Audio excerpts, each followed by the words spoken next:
Welcome. This is the executive committee meeting for the Village of Gulf Air on Monday, September 12, 2022, 6 p.m. I did get word from Danny Knipp that we were here, but he has a business appointment, so it's been a little late. And also Mr. Fisher is going to have to step out for a little bit, but we'll be back either for the end of the meeting or for sure for council. So You brought money, so we don't care. Yeah, you're free. That's it. I just have a. That sound right there? Whatever you say, Lou. Hopefully wherever you're going, it's got air conditioning. Oh, you better. Yeah. So shall we have a roll call? Mr. Fisher, Here. Mr. Knipp is absent. Mr. Marks. Here. Mr. Simile. Here. Mr. Van Horn. Here. Members are present except for Mr. Knipp. Motion to Excuse. Second. All in favor?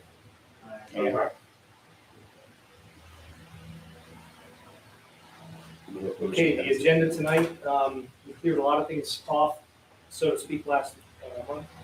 But we are going to obviously talk a lot about the park tonight. I think Mr. Donald is going to lead that. But are there any other changes or any, I haven't heard anything. We're good. Okay, motion to accept the, Motion to accept. second. all in favor? Aye. No one is registered to speak tonight, executive committee. I trust everyone's reviewed the minutes. Any Yes. changes? Any? I have no changes to the minutes. I reviewed them too. I thought they were fine. Motion to approve the minutes. Second. All in favor? All right. Okay, Mr. Hurst. So in our new business this evening, we've had a discussion mostly because of the reactivation of interest in the park. We need to put some guidelines around use of the park, or at least have a discussion about some of the things that we're doing to make sure that we're in compliance, particularly when it comes to selling things, having spirits or beer, wine, those kinds of things over in the park. There's also kind of a attached conversation to that also goes with the community hall. We have a more structured process for the community hall. There's a rental agreement and rules for using the community hall that are out on the website. But it's appropriate, I think, to take a look at those things during this discussion also. Mr. Donald was asked to put together a packet of some information for this committee to consider what some other jurisdictions are doing, and to start to formulate how we would like to be using our volunteer park looking forward. I would turn the floor to Mr. Donald. Thank you. What I gave you was kind of a summary of what we have in place in Gulf Manor, which is codified in Chapter 931, and pointing out some of these seem to be outdated, and we need to reflect the current usage of the park in adopting these rules. And what I gave you were perhaps more comprehensive and more than is needed are the rules and recreations of the Montgomery parks, which they have a number of parks and shelters and indoor facilities. Again, some of these would not be appropriate for Gulf Manor, but it gives you talking points of what should we be thinking about, what should we be considering. And kind of walking through the memo, one of the questions I raised from the start was, we have in our current rules and regulations that park hours are 6 a.m. to 9 p.m. It can be extended for specific events, but is that a good time frame? Should it be longer? Should it be shorter? What should it be? And a lot of this has to do with when we set that time frame, it's notice and an opportunity for the police then to enforce it. So it's always tough when the rules are, you must be out by dusk. How do I measure dusk? But if you have a specific time, then the police can say, if people are gathered in volunteer park and it's 10 o'clock at night, the park is closed, you need to leave immediately. And if they won't, he's got a basis for issuing a citation to them. So question number one for consideration, what should the hours be of our parks. I think hours are hard. Remember, Amberley had this for years, but it was always, sunrise and sunset kind of time frame. Because if you say you can't be in the park after 9 o'clock, that is a different meaning in January than it does in June. Right. Because you have still, a couple more hours of daylight. So, As a hunter, the rules for hunting are a half hour before sunrise and a half hour after sunset. And they actually have the time defined when sunset is and you have a half hour after. Right. And then that becomes pretty close to dusk, where, I can hunt that last half hour after the sun's down, but it gets dark. That might be a way to define it if you want. That is the chief officer. But the mornings could be just a set time, because at this point, the police are open. Yeah, what Terry said is, if it got to the point where we actually had to cite somebody, usually it's, we need to go, and people will comply. If we had an issue where we had to enforce it, it's easier to look at a clock than, a record of when the sun set on a particular day. yeah. But it's not something we encounter enough that I haven't been, I don't think we've ever had to cite anybody in the park who ran them off or we go, we could be cited. Yeah. As long as we post it in the public's aware. So what do you consider reasonable time frame? 8 o'clock, is it? I mean, there's no reason to be in there outside of an event when it's dark.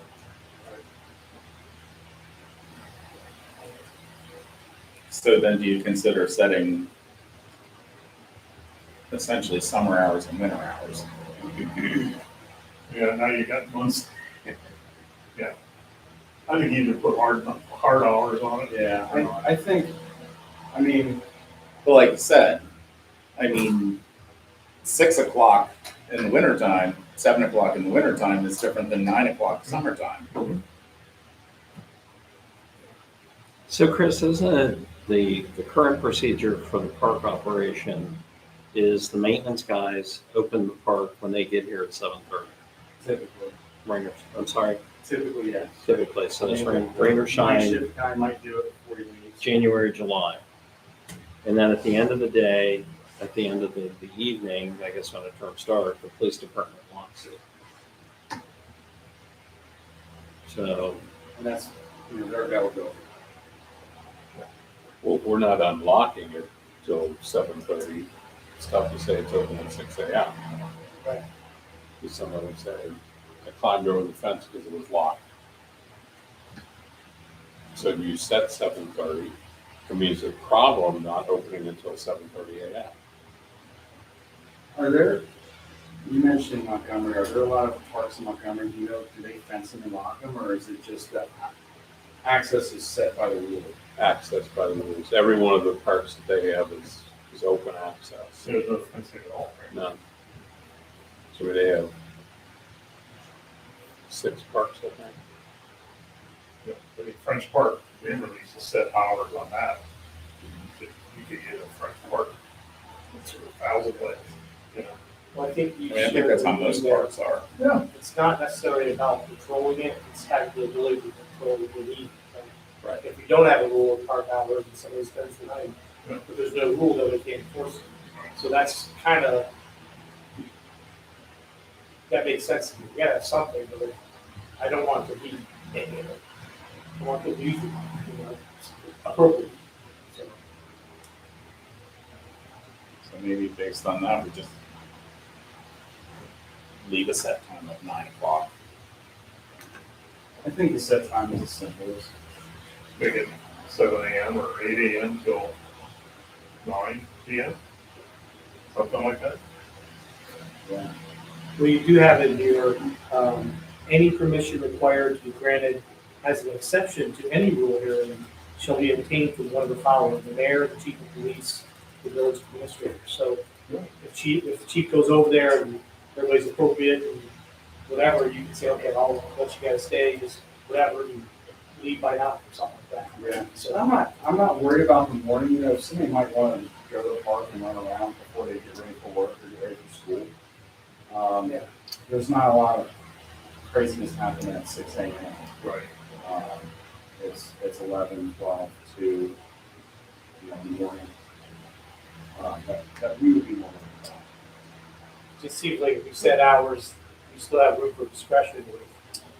With specific events, so Right. if there's an event to a golf manor and it lasts till 11 o'clock, that's the permission to 11 o'clock. So who's gonna be in charge of blocking and unlocking the police? So the maintenance crew, there you go. Okay. Yeah, my preference is that we didn't have those gates. When we lock them, if somebody's in there, if somebody's climbing in there, and we need to apprehend them, we're taking the gates. The way it's enclosed on 3 sides, I think is pretty sufficient. If we see somebody in there, it's easy for us to pull back there, or if we have bike patrol, they can get back there real quick and encounter people, but just my humble opinion. So 9 p.m. is the late time, 6 a.m. 6 a.m. So are we willing then to leave that gate unlocked so people can get in? I think the gates will never be locked again. I think that's what you're saying. Which most parks don't have gates or fences. Right?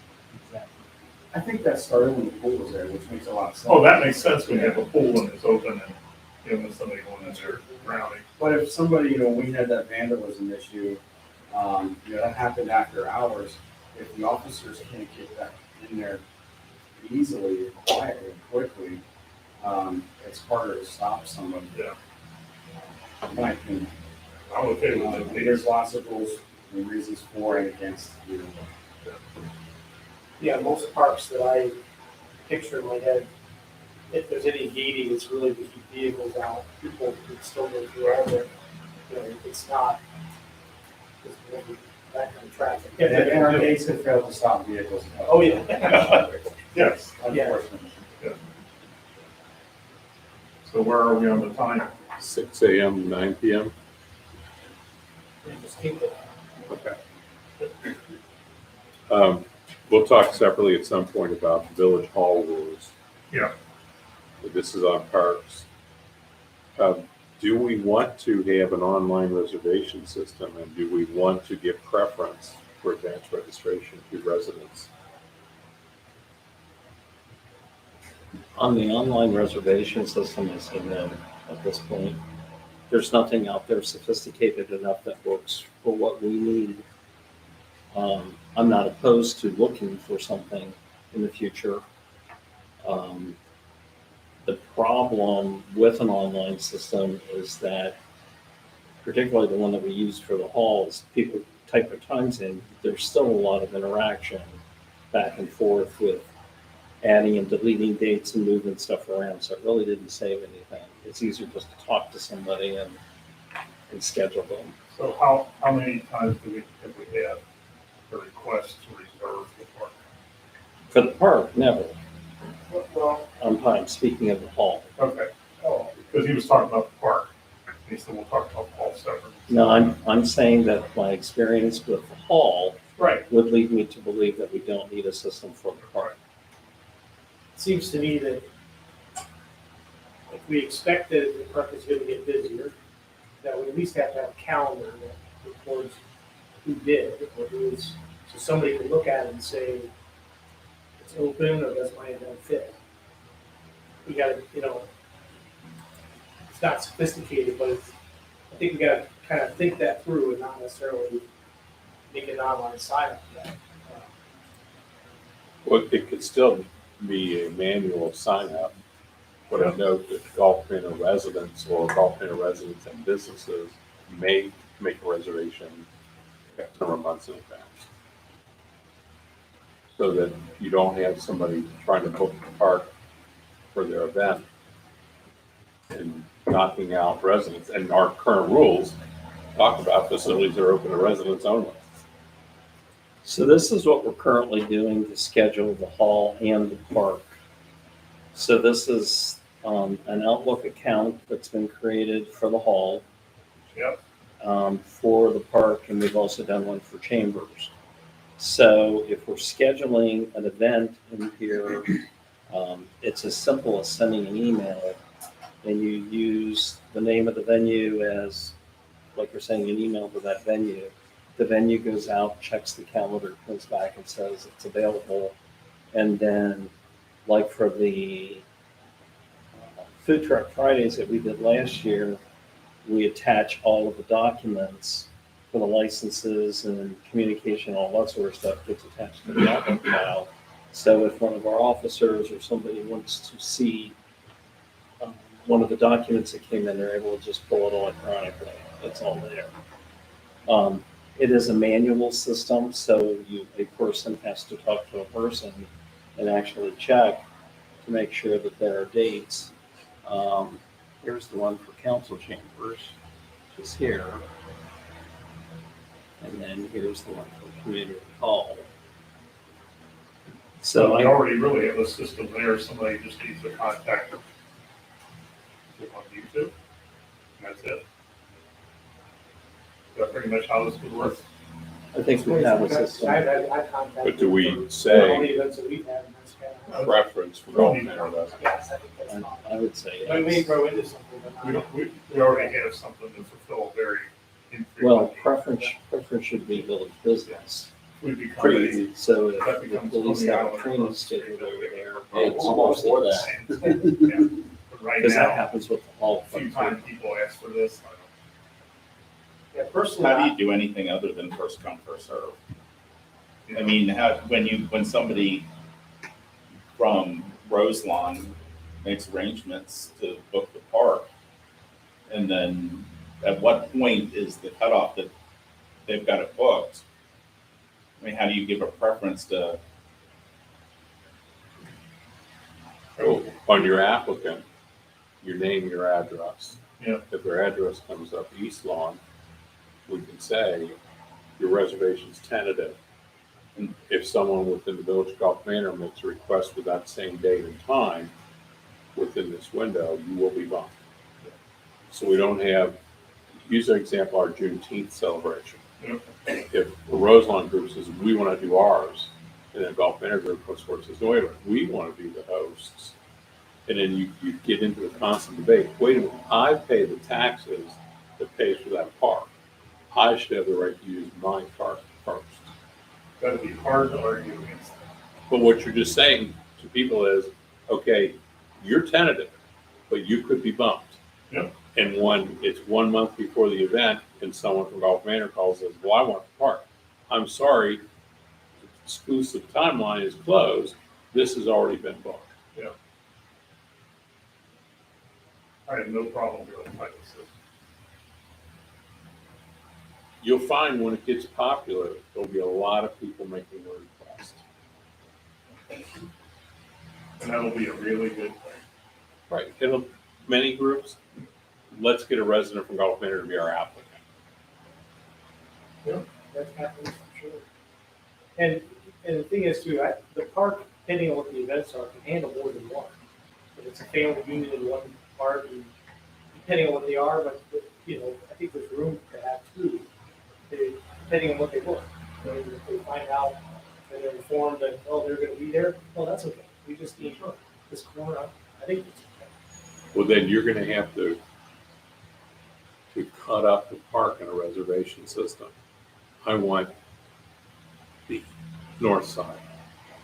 I want the south side. No, I wanted the north side. Or it's just, you got the park, it's your park. You reserved it.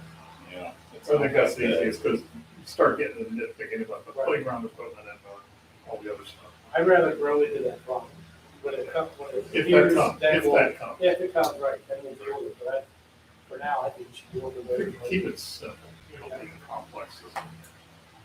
So no restriction on advanced reservation.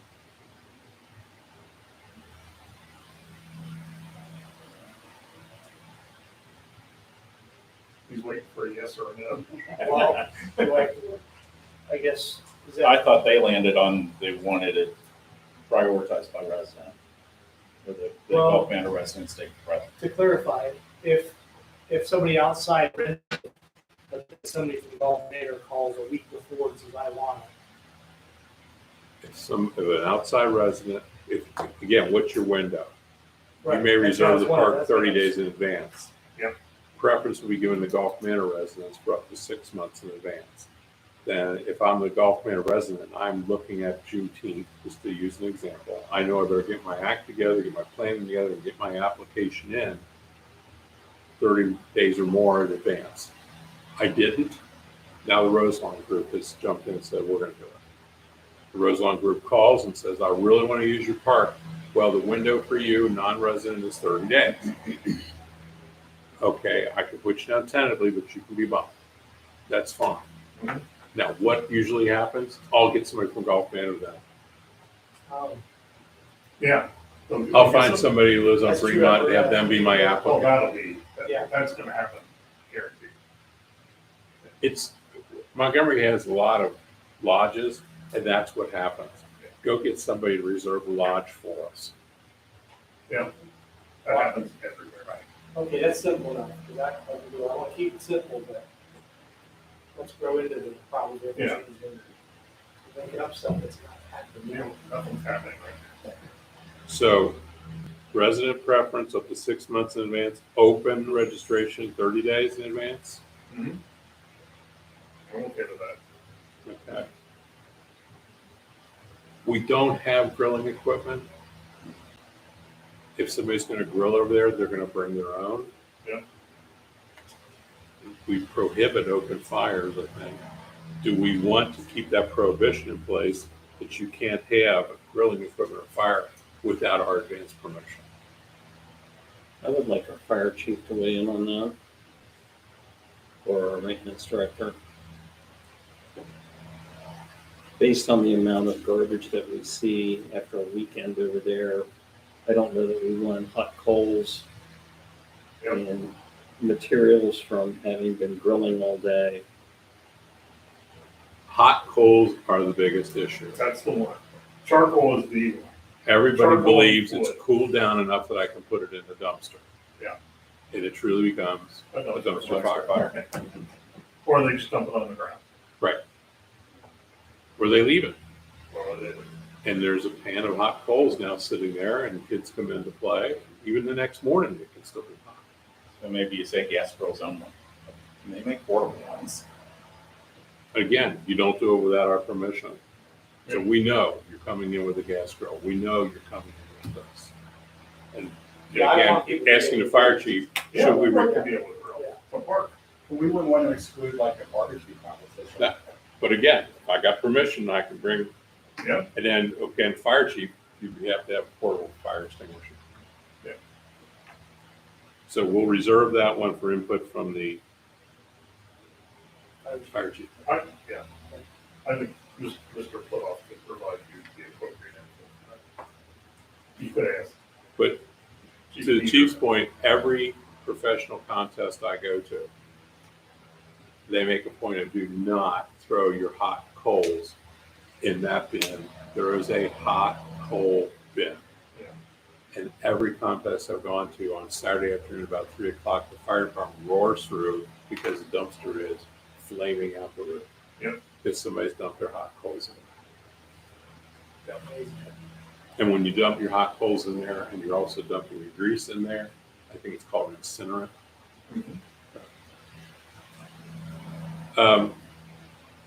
Tents. We prohibit tents again, except by our permission. You mean like, you're not talking like the little 10 by 10 things you put up yourself, right? Is that a tent? Or is it a tent? The big top? That's the question, isn't it? It is a question. What is a tent? What's a portable?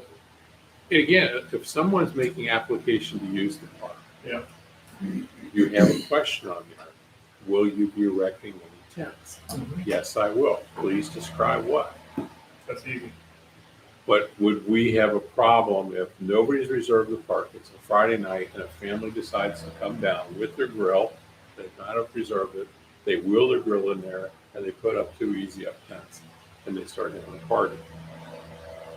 The police, whoever would say, you're not allowed to do that. You didn't get advance permission. I don't have a problem. No, As long as they clean up and they're gone, I know. that's it, right? Yeah. I think you want people, if they're gonna register to use the park, to tell you what to bring.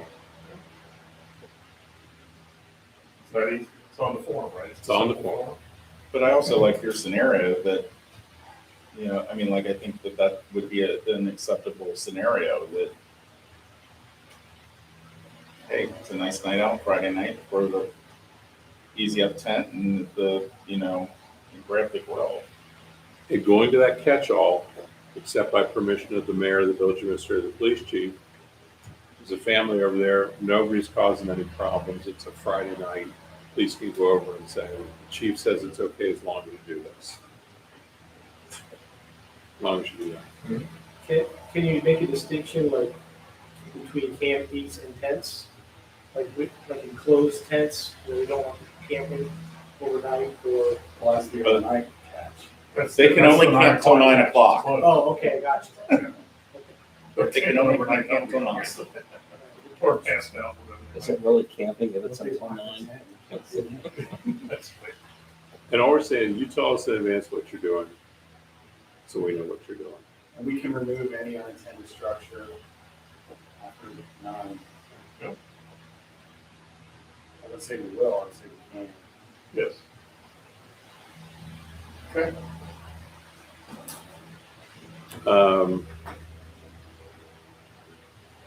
Kind of, I don't know that we've answered it. Can you reserve the entire park or an area of the park? You probably want to say it's all or nothing. Because it's very difficult to line out where you get it and where I get it. Yeah. Particularly with the Yeah, playground. and we're not talking like Mount Airy Forest here. So That thing over there. 3 times last year, I had 3 separate residents call and ask to do children's events in the park. One was a petting zoo. One was the circus did something, I forget what the third thing was. And the requirement was, it was a specific time. The park was not closed. We allowed them to have an area. And they had to show us proof of insurance. Which is what, if you go to the circus and say, hey, I want clowns and face painters for my kid's birthday party, they're gonna say, go ask the village and provide insurance certificates to the village that you're covered. Where does that fall into all of this? We have a current prohibition that says no animals except on a leash. How's that gonna work for Celebration 75? Except by permission of the village. Or fiscal. So I think if they have a reputable petting zoo or if it's a small thing, I think it's okay to allow stuff like that as long as they clean up after themselves. And what we're trying to encourage people to do is tell us in advance. Tell us in advance what you're doing. So that if they're bringing in a goat farm for petting, we go, okay, how are you controlling the goats? We're going to do this, we're going to do that, we're going to milk the goats. Okay, how are you doing that? Are you cleaning up the mess afterward? And you can set the rules.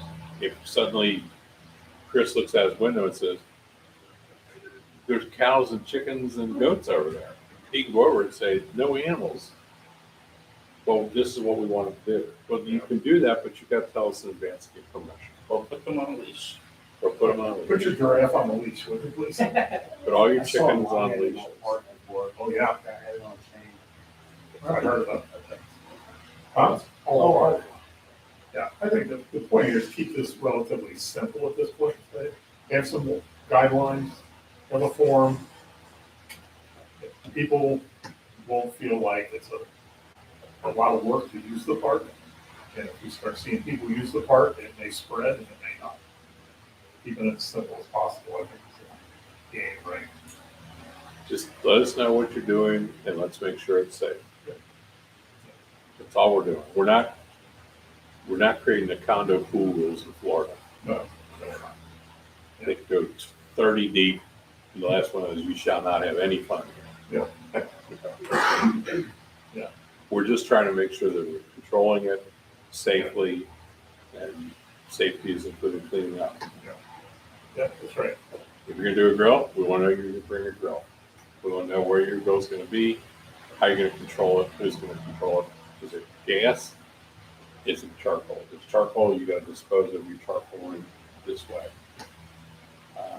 We don't have a disposal facility, so No. you're gonna have to make arrangements They got to to carry it out. completely extinguish it and carry it out.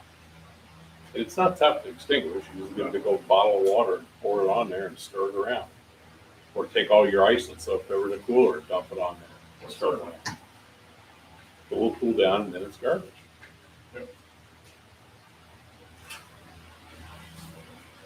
Alcohol, You gotta wait till, I think we have to have, even if it's a family picnic, you've got to have our authorization for alcohol.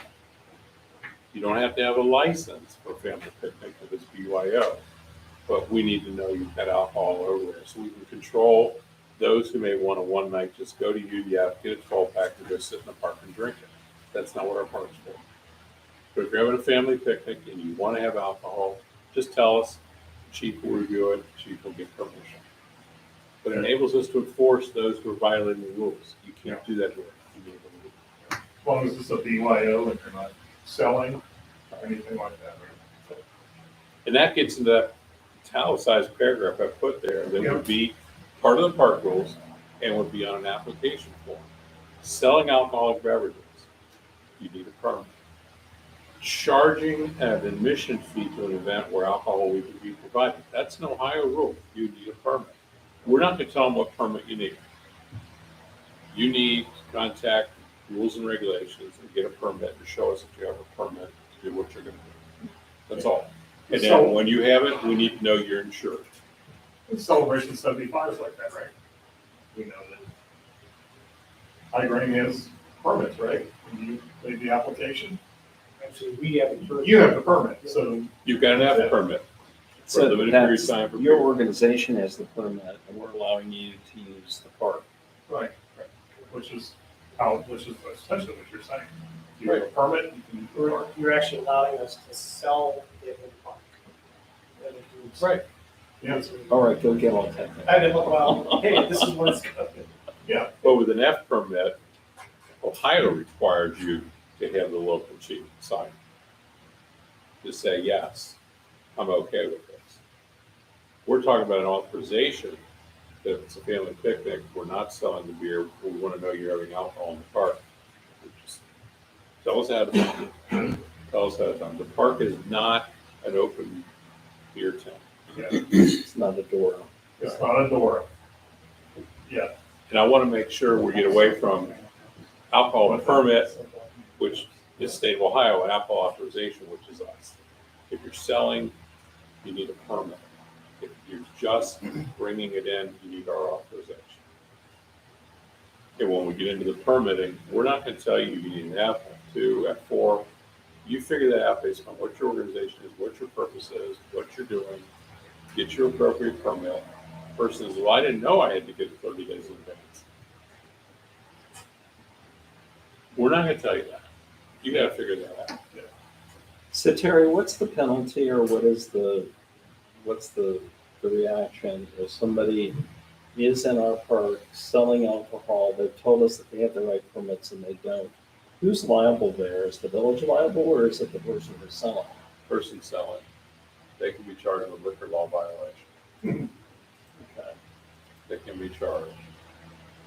And if someone says, I've got a permit, again, in our rules, you get your permit, you show us your permit right. in advance. Show us your permit, show us your insurance, and we're fine with it. If you're going to have alcohol, if you don't want to get a permit from the state of Ohio, then you cannot charge a fee. You cannot sell it. It's got to be BYOB. Can we police it? If someone, if Uncle Charlie says, hey, here's $20 for the beer. That's not necessarily selling, that's Uncle Charlie being a nice guy. But if we look over there and whenever anybody goes up to the cooler, there's somebody shaking a can and going, That's a wait a different minute, story. you're selling it. You're selling. A lot of it is when you start getting crowds, and you start getting alcohol, you exponentially increase your chances of a problem.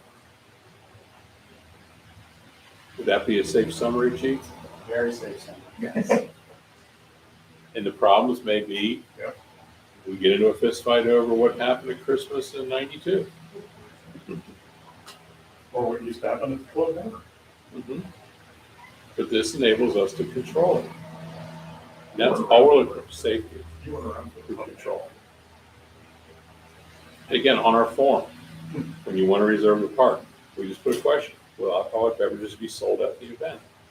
The person says yes, then we can say, you have to get a permit. Well, what do I do? You go to this website, and follow the rules, and they'll tell you what. That's all we do. Is ask them, and then we get them in compliance. And then we have our coverage as a backup, but we want their coverage as a primary. So if they overserve someone and there's a horrible automobile accident, it's not falling back on the village that you allow them to sell alcohol. Because when they have the coverage, I'm sure they tell you what you've got to do. You've got to make sure everyone's over age 21. It's your responsibility to check identification. It's your responsibility to police them, to know when people are being overserved.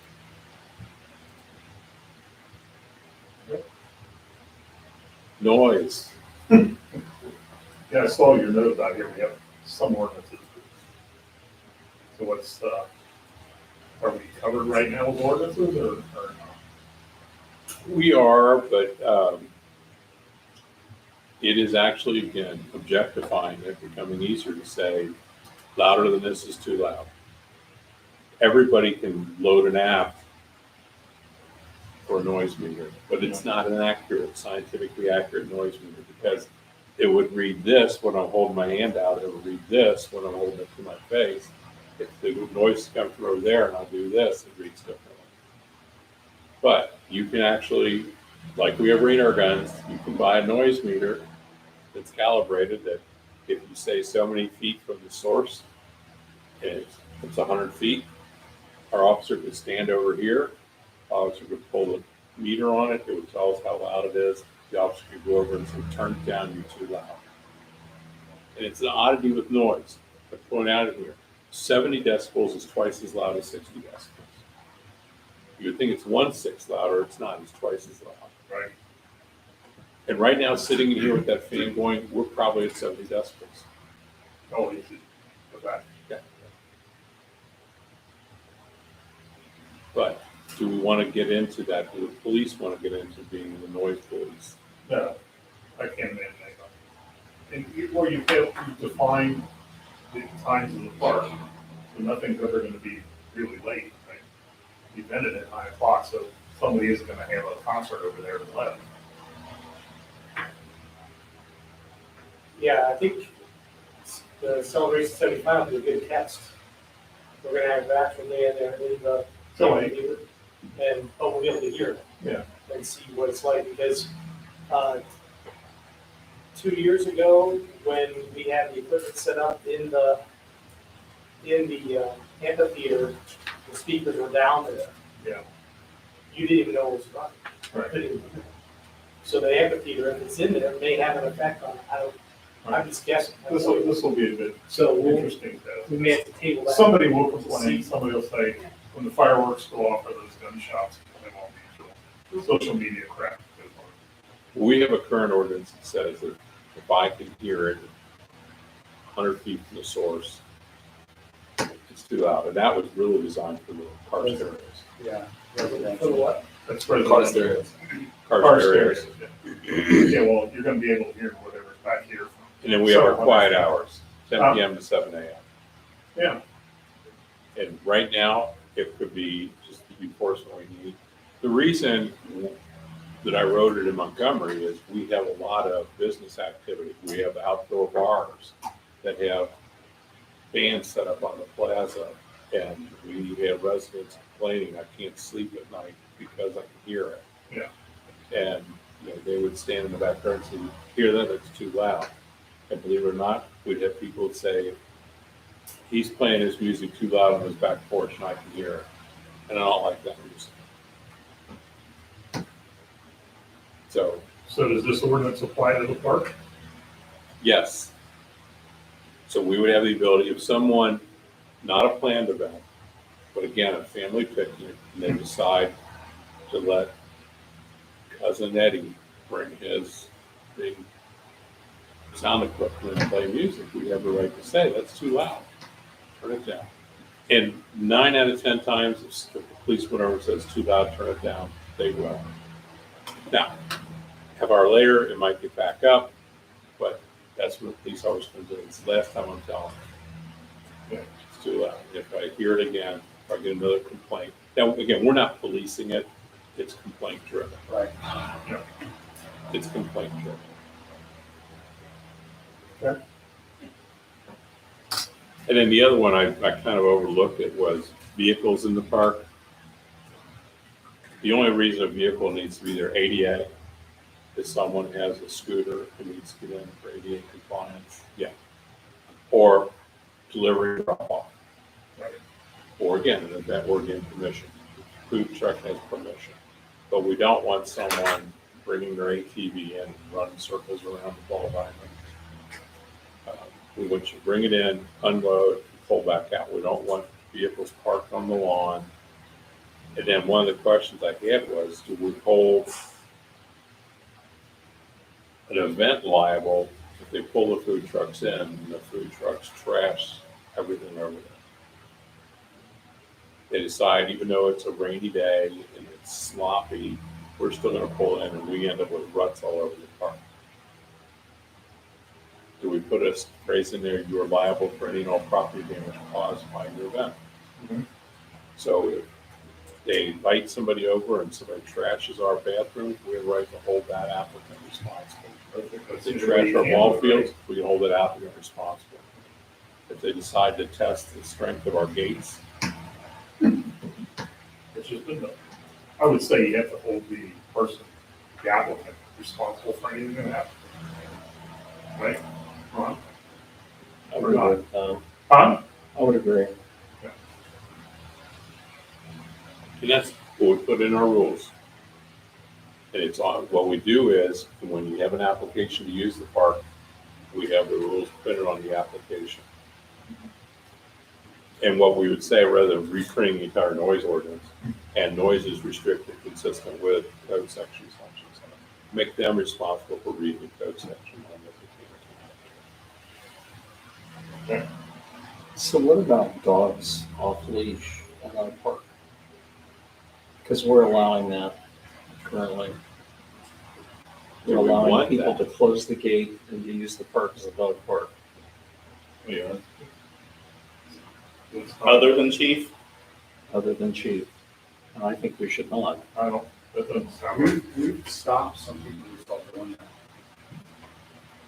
So the maintenance guys feel like they can't do anything about that when they see that happen. I've seen it happen probably a couple times in the last 3 weeks. Yeah, so let us know, because I've sent officers over there. I mean, it currently says that, I mean, the current rule is that they have to be on a leash. Yeah, we don't have a dog park, they don't mind. And that's consistent with about every park in every community, right? Dogs must be on They a shouldn't leash. be off leash. Okay. And that would, our maintenance guys wouldn't be the enforcers, but our maintenance guys can be the complainant. Chief, I saw this group has dog over there and they're off a leash. Or every morning when I come in, this person's got their dog running around the park. So they're the complainant, but they don't issue the citation. Citations will come through the police department. That's usually when there's an incident, correct? When there's I've a seen people complaint. in parks training frisbee dogs and things like that. Yeah. When there's a complaint. You know, If someone says, I brought my 3-year-old child up here to use the playground equipment, my child is afraid of dogs, this dog is not on a leash. Well, we want that child to feel safe using our recreation equipment. So we could say, I'm sorry, sir, we've had a complaint, you've got to put your dog on a leash. But again, we're not asking you to put binoculars on every morning to look at the park and find leashes or not. It's a tool that's available to us to control. So I've got my notes other than what we've reserved for the chief, fire chief. So to wrap these up for the next executive committee meeting from what we've discussed, circulate them to everybody to say that looks right, that looks good. Change that. Is the ball playing one on there yet? Is it, Ball playing, it's letter E on. Well, that's under Montgomery's regulations. Oh, that. oh, we Yeah, have on these, ours too. Yeah. Well, no person shall be permitted to play adult hardball or softball within the park. Oh, it is. Where's that? That's under 90. Oh, that's on our reg, sorry, I went down there. No gambling? So we're in agreement to keep that in there, no ball playing, except, I mean, if the kids are playing, we're not worried about it. Yeah, the reason I was thinking of it wasn't necessarily for hardball and softball, but selfishly, my daughter's practicing at the park right now. It's horrible. I thought, man, if we could have the team come down here and practice. It'd be great, but it's not hardball and softball. I'm just thinking. This says adult hardball or Right. softball. Yeah. And the reason for that is it's a pretty short left field fence. We don't want somebody hitting it over onto Weedy Road. Oh, I don't do that. Mm-hmm. But if they get an adult wiffle ball game going, how about it? Okay. If the kids gather for a CYO practice, Yeah, that's what that used to be. you're allowed. We were all part of it. Little League, you're allowed. I mean, they were scheduled Little League games over there when Donna Falk's husband kind of. We just play soccer behind the Okay. bowling It's alley. adult. Now I Baseball arena. understand. Now I understand. Because It's adult. it is a Little League size ball diamond. It would lose point with gambling.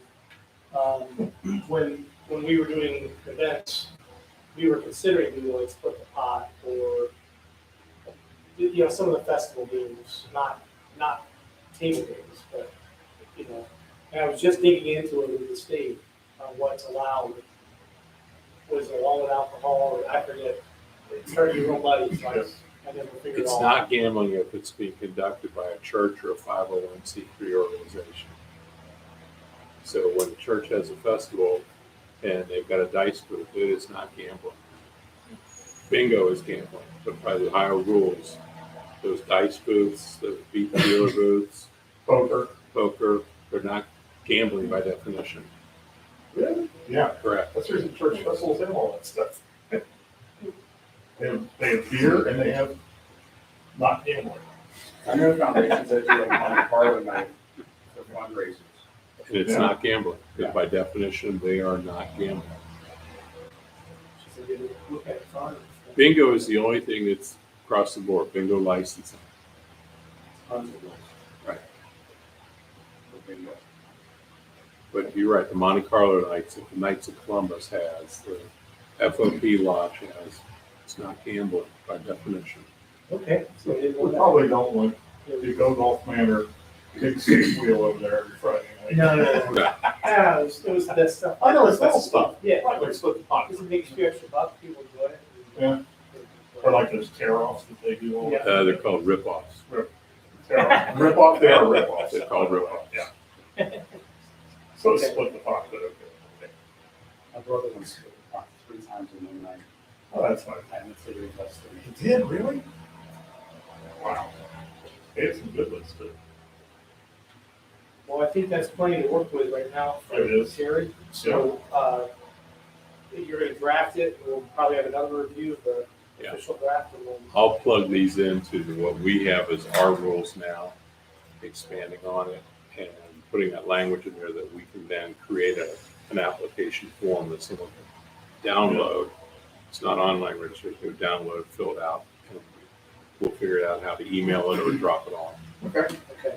Oh. And then will park calendar be part of the site then too? Because you have one for the hall, have one for the. Did you see there's 2 calendars there? Well, there's a calendar and you check the boxes of which calendar you want to see. But he- That is an Outlook. That's an internal thing that we use. Oh, okay. Yeah. I thought that was. That's not on the web. Okay. So, speaking of calendars, I saw at the bottom of the agenda, instead the next executive meeting is October 10th. Is that a, That doesn't that's make Colum- sense. that's Columbus Day? So that's actually the first day of. Yeah, we work on Columbus Day. You do, okay, so But that would be. that's a another Jewish holiday. holiday. I don't know Huh? how we missed that. That's a Jewish holiday. It is. Yeah, it's called Sukkot. Oh, that's what that is. That's So what that's- The boots. Yeah. The shady boots. with the Or harvest, tabernacles for the those. harvest stuff is not. Well, Right. I mean, a lot goes into that. Yeah. But yeah, So the alternative would be to move to Tuesday, the 11th, Tuesday's also part of the holiday. or Wednesday, the So 12th. it could be Wednesday. Actually, I can almost guarantee that David will not be able to make that. We'll have to ask him when he comes back.